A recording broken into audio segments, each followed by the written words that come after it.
दोस्तों आज की वीडियो आपके लिए बहुत ही मोस्ट इम्पॉर्टेंट वीडियो होने वाली है, क्योंकि आज हम जिस बुक के बारे में बात करेंगे वो दुनिया की मोस्ट पॉपुलर बुक्स में से एक है। इस बुक को करोड़ों लोगों ने पढ़ा है और लाखों लोगों को पैसा कमाने में और पैसे को मैनेज करने में बहुत फायदा हुआ है। इस बुक में बताया गया है कि पैसा कमाने के लिए आपका बहुत स्मार्ट होना इम्पोर्टेंट नहीं है, बल्कि इसके लिए आपका अपना व्यवहार ही ज्यादातर जिम्मेदार होता है। हालांकि हमें अक्सर सिखाया जाता है कि पैसा कमाने के बहुत रूल्स होते हैं, लेकिन असल जिंदगी में पैसे रूल से नहीं बल्कि इमोशन से कमाए जाते हैं। इस किताब के ऑथर मॉर्गन होसल ने अपनी book the psychology of money में कुछ ऐसे चैप्टर के जरिए हमें यह कन्विंस करने की कोशिश की है कि पैसा कमाने के लिए टेक्निकल स्किल्स के मुकाबले में हमारी सॉफ्ट स्किल्स ज्यादा हेल्पफुल साबित होती है। इसी सॉफ्ट स्किल्स को ही द साइकोलॉजी ऑफ मनी कहते हैं। इस बुक के जरिए हमें वह तमाम सुझाव दिए गए हैं जिनको सीखकर हम अपने पैसे का सही इस्तेमाल कर सकते हैं और अपनी फाइनेंशियल पोजीशन को लगातार बेटर बना सकते हैं। तो चलिए आज हम इस वीडियो में द साइकोलॉजी ऑफ मनी के 7 इम्पोर्टेंट चैप्टर के बारे में बात करेंगे। Chapter number 1, no one's crazy. हम अपनी जिंदगी के दौरान इसके एक छोटे से पार्ट को ही एक्सपीरियंस कर पाते हैं और इसी के बेसिक पर हम यह मान लेते हैं कि दुनिया के काम काज करने का तरीका यही है। लेकिन असल में सच्चाई यह है कि हम जो एक्सपीरियंस करते हैं वो हमारे पालन पोषण के तरीके, समाज और दूसरे कई सारे फैक्टर्स पर डिपेंड करता है। मिसाल के तौर पर जो इंसान गरीबी में पलकर बड़ा हुआ है उस इंसान की सोच, रिस्क और रिवार्ड उस इंसान से बिल्कुल अलग होगी जो अमीरी में बड़ा हुआ है। एक रिसर्च के मुताबिक किसी भी इंसान की रिस्क लेने की कैपेसिटी उसकी पर्सनल हिस्ट्री पर डिपेंड करती है, न कि उसकी एजुकेशन या इंटेलिजेंस पर। सभी लोगों का फाइनेंशियल डिसीजन एक दूसरे से अलग होता है, जो पूरी तरह से उसके एक्सपीरियंस और हालातों पर डिपेंड करता है। लोग अपने पैसों के बारे में कोई भी डिसीजन उस वक्त उनके पास मौजूद इंफॉर्मेशन और एक्सपीरियंस के बेसिस पर ही लेते हैं। दरअसल हर एक शख्स यही सोचता है कि वह क्रेजी नहीं है और वह पैसों के बारे में सब कुछ जानता है। यहाँ पर आथर कहते हैं कि दूसरों को दिखाने के लिए खर्चा करना आपके गरीब होने का सबसे सिंपल तरीका है और इस तरीके से आपका अमीर बने रहना बहुत मुश्किल होता है। कुछ लोग पैसा कमाने के लिए नौकरी की तलाश में निकलते हैं तो कुछ लोग एंटरप्रेन्योर बनना चाहते हैं। इसका मतलब है कि हर एक शख्स पैसों के बारे में अलग तरीके से सोचता है और खुद को समझदार समझता है। इसलिए आथर कहते हैं कि आप अपनी लिमिट को समझें और उन लोगों को देखें जिन्होंने जिंदगी में गरीब होने के बावजूद खूब पैसे कमाए। आप भी उनसे इंस्पिरेशन लेकर जिंदगी में आगे बढ़ सकते हैं और अमीर बन सकते हैं। Chapter number 2, never enough. Rakesh Kolkata का एक गरीब लड़का था। वो एक अनाथ था, लेकिन 45 की उम्र में वो एक सीईओ बन गया। राकेश दुनिया की जानी मानी कंसल्टिंग कंपनी मैकेंसी के सीईओ थे। साल 2007 में जब वो कंपनी से रिटायर हुए तो उसके बाद उन्हें United Nations and the world economy forum में एक बड़ी इंपॉर्टेंट पोजीशन मिली। कोलकाता की झुग्गी झोपड़ियों से निकलकर उन्होंने सबसे अमीर बिजनेसमैन बनकर दिखाया। 2008 में राकेश की वर्थ $100 मिलियन हो चुकी थी, लेकिन वो अपने पैसे से कभी सेटिस्फाइड नहीं हुए। वो एक मिलियनियर तो बन चुके थे, लेकिन उन्हें अब एक बिलियनियर बनना था। फिर राकेश गोल्डमैन के बोर्ड ऑफ डायरेक्टर बने। उन्होंने बिलियनियर बनने के लिए खुद को आगे बढ़ाया। जब 2008 में गोल्डमैन इकोनॉमिक बड़ी संकट के दौर में थी तो वारेन बफेट ने कंपनी को बचाने के लिए उसमें $5 बिलियन इन्वेस्ट करने का फैसला किया। एक बोर्ड मेंबर होने के नाते ये बात राकेश को पब्लिक से पहले ही पता चल गई थी। वारेन की फंडिंग से बेशक कंपनी के स्टॉक ऊपर जाने के चांस थे। जब कंपनी की मीटिंग खत्म हो चुकी तो उसके 16 सेकंड बाद राकेश ने एक हेड फंड मैनेजर राज को कॉल किया। ये कॉल कभी रिकॉर्ड नहीं हुई थी। राज ने तुरंत ही गोल्डमैन के 1,75,000 शेयर खरीद लिए। कई घंटों के बाद वारेन द्वारा की गई डील की खबर पब्लिक तक पहुंची। गोल्डमैन के स्टॉक एकदम से ऊपर चढ़ गए। राज ने कुछ ही घंटों में $1 मिलियन कमा लिए और प्रोसिक्यूटर ने बताया कि राकेश ने टोटल $17 मिलियन का प्रॉफिट कमाया। इसे इनसाइडर ट्रेडिंग का एक क्लासिक केस माना जाता है। राकेश अपनी सारी दौलत से हाथ धोया और उन्हें जेल जाना पड़ा। राकेश के पास पहले से ही $100 मिलियन थे तो उन्हें $1 बिलियन और क्यों चाहिए थे। उनके पास पहले से ही धन दौलत, फेम, पावर और फ्रीडम थी, लेकिन लालच में आकर उन्होंने सब कुछ गंवा दिया। इसका एक ही कारण है, इनफ। राकेश के पास इनफ का सेंस नहीं था। हम इस स्टोरी से 3 चीजें सीख सकते हैं। पहला, सबसे मुश्किल फाइनेंशियल स्किल है और ज्यादा दौलत जमा करने से खुद को रोकना। ज्यादा पावर, ज्यादा फेम और ज्यादा पैसे का लालच सेटिस्फेक्शन से ज्यादा एम्बिशन को बढ़ावा देता है। इस पॉइंट पर आकर जब आप आगे नहीं बढ़ते तो आपको लगता है जैसे आप पीछे जा रहे हो और फिर आगे बढ़ने के लिए आप बड़े से बड़ा रिस्क लेते हैं। दूसरा, सोशल कंपैरिजन यानी दूसरों से तुलना करना आपके लिए एक प्रॉब्लम बन जाती है। तीसरा, कुछ चीजें पैसे, फेम और पावर से भी बढ़कर होती है, चाहे आपके पास ये सब कितना ही ज्यादा क्यों न हो। ये बात राकेश ने जेल से छूटने के बाद अपने एक इंटरव्यू में कहा था। उनसे जब पूछा गया कि उन्होंने इस घटना से क्या सीखा, तो वे बोले, किसी भी चीज से ज्यादा अटैचमेंट मत रखो, चाहे वो आपकी रेपुटेशन हो या आपकी अचीवमेंट हो। इसलिए आप अपनी हद को समझे, आपको याद रहे कि कब रिस्क लेना है और कब इनफ का मतलब इनफ है। Chapter number 3, confounding compounding. एक फील्ड से सीखी हुई बातें हमें दूसरे फील्ड में काम आती हैं। क्या आपको पता है कि बहुत साल पहले हमारी पृथ्वी बर्फ के चादरों से ढक गई थी, जिसे आइस एज कहा जाता है। ये कुछ उसी तरह है जैसे इन्वेस्टमेंट में कंपाउंडिंग आपके पैसे पर ग्रो करती है। साल 1990 की शुरुआत में एक सर्बियन साइंटिस्ट ने सोलर सिस्टम में धरती की पोजीशन को स्टडी किया और वो इस नतीजे पर पहुंचा कि सूर्य और चंद्रमा की ग्रेविटेशनल ताकत का प्रभाव पृथ्वी की धुरी पर पड़ता है। उन्होंने कहा कि कई बार ऐसा भी होता है कि पृथ्वी अपने धुरी पर कुछ ज्यादा ही झुक जाती है। पृथ्वी के एटमॉस्फेयर में आने वाले बदलाव के चलते बहुत ज्यादा ठंड पड़ने लगी और साल दर साल बर्फ के ऊपर बर्फ की परतें जमा होती रहीं, जब तक कि पूरी पृथ्वी बर्फ से नहीं ढक गई और इस तरह आइस एज आया। तो देखा आपने, कंपाउंडिंग का कॉन्सेप्ट भी कुछ ऐसा ही है। मान लो आपने अपनी एनुअल सैलरी का 10% इंडेक्स फंड में जमा करना शुरू किया और आपके एनुअल इंटरेस्ट रेट है 10%। तो अगले साल आपके पास आपकी सैलरी का 10% इंटरेस्ट रेट के साथ होगा। फिर आप 2022 तक अपनी सैलरी का 10% जमा करते गए। हर साल आप 10% जोड़ रहे हो और हर साल आपका 10% इंटरेस्ट रेट भी ग्रो कर रहा है। अगर आप इस पैसे को अगले 10 साल तक नहीं निकालते हो तो आप एक मिलियनियर बन जाओगे। आइस एज भी धीरे धीरे बर्फ के जमा होने से ही आया था। कंपाउंडिंग ऑफ इंटरेस्ट का मतलब भी यही है कि धीरे धीरे पैसे जमा होना। वारेन बफेट सिर्फ 10 साल की उम्र से ही इन्वेस्ट करते आ रहे थे।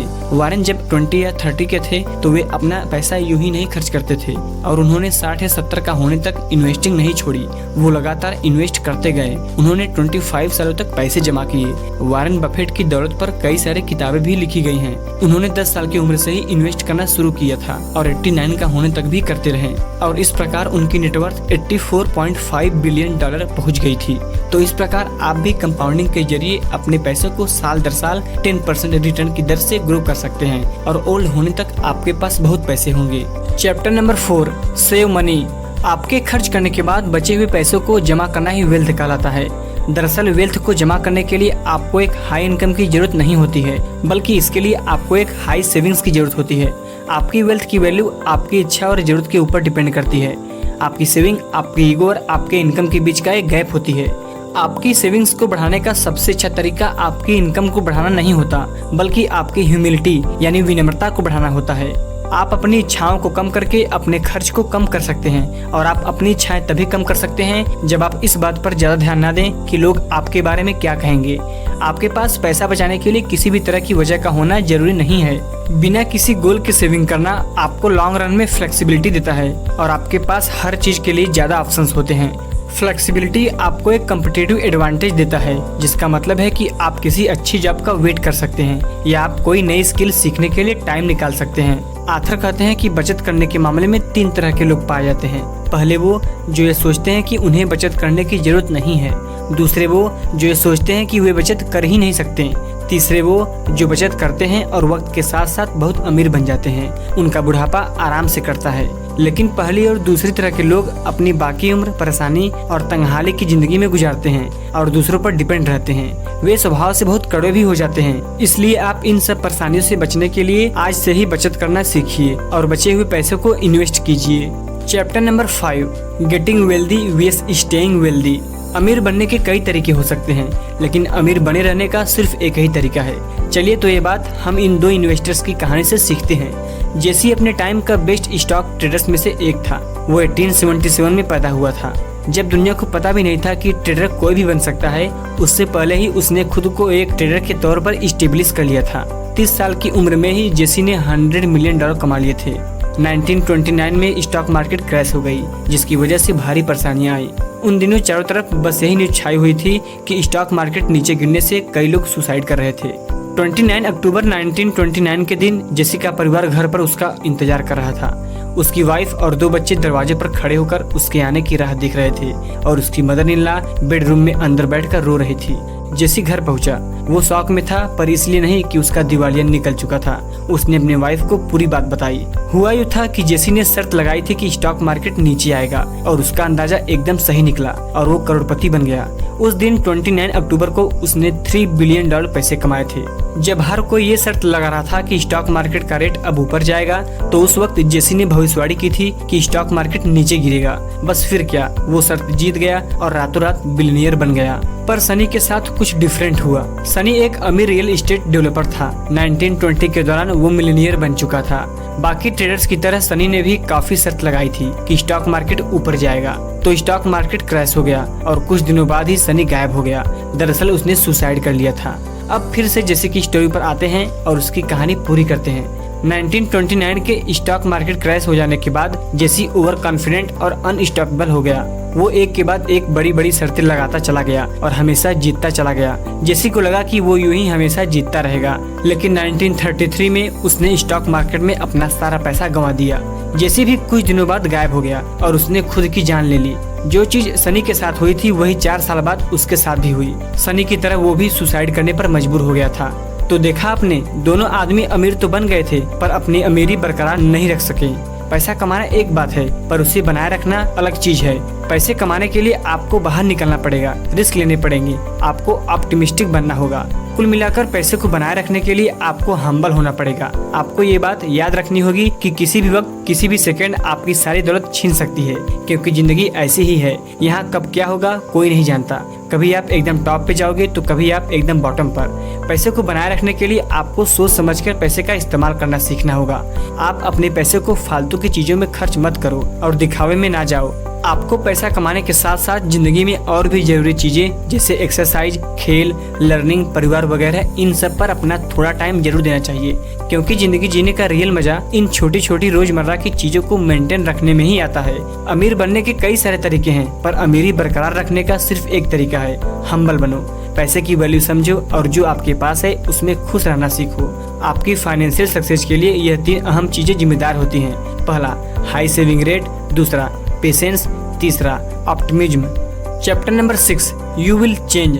यहाँ पर आथर कहते हैं कि आप आसानी से अपने फ्यूचर गोल को इमेजिन कर सकते हैं, लेकिन एक रिसर्च के मुताबिक इस बात का पता चला है कि लोग इस बात से तो अवेयर रहते हैं कि पास्ट से लेकर अब तक उनके साथ क्या क्या चीज हुआ, जबकि वह इस बात को अंडर एस्टिमेट करते हैं कि फ्यूचर में वह कितना बदल जाएंगे। अगर आप भी ये पता लगाना चाहते हैं कि आप फ्यूचर में कितना बदल जाओगे, तो आप इन 2 बातों का ध्यान रखिए। पहला, आप कभी लो इनकम के साथ खुश रहने की प्लानिंग मत कीजिए और ना ही घंटों तक लगातार काम करने की प्लानिंग कीजिए। और दूसरा, आप इस बात को एक्सेप्ट करें कि आप कभी भी अपना माइंड चेंज कर सकते हैं। दरअसल हमारी रियलिटी वक्त के साथ बदलती रहती है, इसलिए हमें भी अपने गोल्स और स्ट्रेटजीज को सिचुएशन के मुताबिक बदलते रहना चाहिए। आथर कहते हैं कि आपने जो भी सपने या गोल्स आज बनाए हैं, हो सकता है कि वे पूरे न हों, लेकिन फ्यूचर में हम कुछ नया भी कर सकते हैं।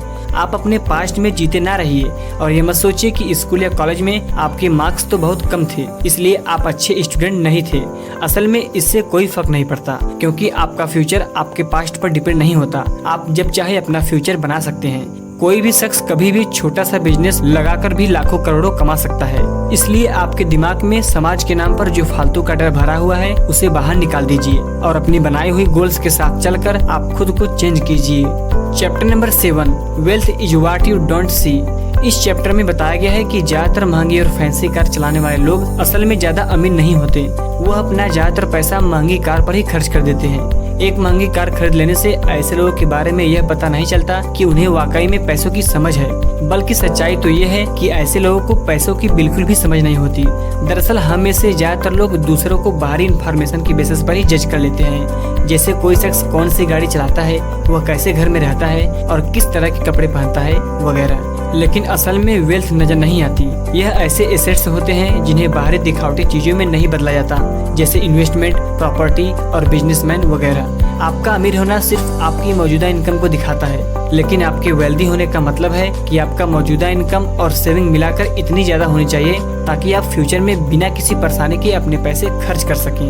रिच होने का मतलब यह नहीं है कि आप वेल्दी भी हैं। एक अमीर शख्स दिखने की आपकी इच्छा के पीछे एक बड़ी वजह यह है कि लोगों के लिए एक रिच मॉडल को तलाश करना काफी आसान होता है, क्योंकि ऐसे लोग आसानी से नजर आ जाते हैं। लेकिन वहीं पर एक वेल्दी रोल मॉडल ढूंढना बहुत मुश्किल होता है, क्योंकि वेल्थ हमेशा छिपी रहती है। इसलिए आप पैसे कमाओ दिखाने के लिए नहीं, बल्कि अमीर बनने के लिए। जो लोग अक्सर महंगे फोन, महंगे कपड़े और महंगे कार वगैरह खरीदते हैं, वे लोग अक्सर गरीब होते हैं, क्योंकि अमीर लोग पैसों की वैल्यू को समझते हैं और फालतू की चीजों पर खर्च नहीं करते और ना ही पैसों का दिखावा करते हैं। इस किताब में दिए गए एडवाइस का पालन करके आप हमेशा अपनी जिंदगी को आसान और खुशनुमा बना सकते हैं। जैसे आपको अपनी पूरी सैलरी मौज मस्ती में ही नहीं उड़ा देनी चाहिए। आप हमेशा अपने खर्चों को कम से कम रखिए। आपको लो कॉस्ट चीज़ों में खुशी तलाश करनी चाहिए, जैसे एक्सरसाइज, रीडिंग, लर्निंग, आपकी हॉबीज वगैरह। आपको कभी भी कर्ज लेकर घर नहीं खरीदना चाहिए। आप हमेशा अपने पैसों को सेव और इन्वेस्ट करके कुछ सालों तक बढ़ने दीजिए। इन्वेस्टमेंट की आदत डालिए। अपने बच्चों के लिए सही प्लान या फंड में इन्वेस्ट कीजिए, ताकि यह रकम बाद में उनकी पढ़ाई या शादी में काम आए। इसलिए अमीर बने रहने का सिर्फ एक ही तरीका है, हम्बल बनो। पैसे की वैल्यू को समझो और जो आपके पास है उसमें खुश रहना सीखो। जिनसे आप बेहद प्यार करते हैं उसके साथ वक्त गुजारो, क्योंकि परिवार और सच्चे दोस्त इंसान का सबसे बड़ा खजाना होते हैं। दोस्तों, आज की वीडियो में बस इतना ही। उम्मीद है कि आज की ये वीडियो आपको बेहद पसंद आई होगी और आपको इस वीडियो से पैसे की वैल्यू के बारे में समझ आया होगा। तो आज से ही आप इस वीडियो में बताए गए 7 चैप्टर को फॉलो कीजिए और अपनी लाइफ में पैसे कमाने के साथ साथ एंजॉय भी कीजिए। हमने अपने चैनल विकास रीडर पर ऐसे ही फाइनेंस और best book summary video upload कर दी हैं। अगर आपने अभी तक उन सब वीडियो को नहीं देखा तो अभी जाइए और उन सब वीडियो से और भी ज्यादा नॉलेज गेन करिए। अगर आपने हमारे चैनल को अभी तक सब्सक्राइब नहीं किया है तो प्लीज चैनल को सब्सक्राइब कर लीजिए और साथ ही बेल आइकन प्रेस कर लेना। मिलते हैं ऐसे ही फाइनेंस और हेल्पफुल बुक समरी वीडियो लेकर, तब तक देखते रहिए विकास रीडर। जय हिंद।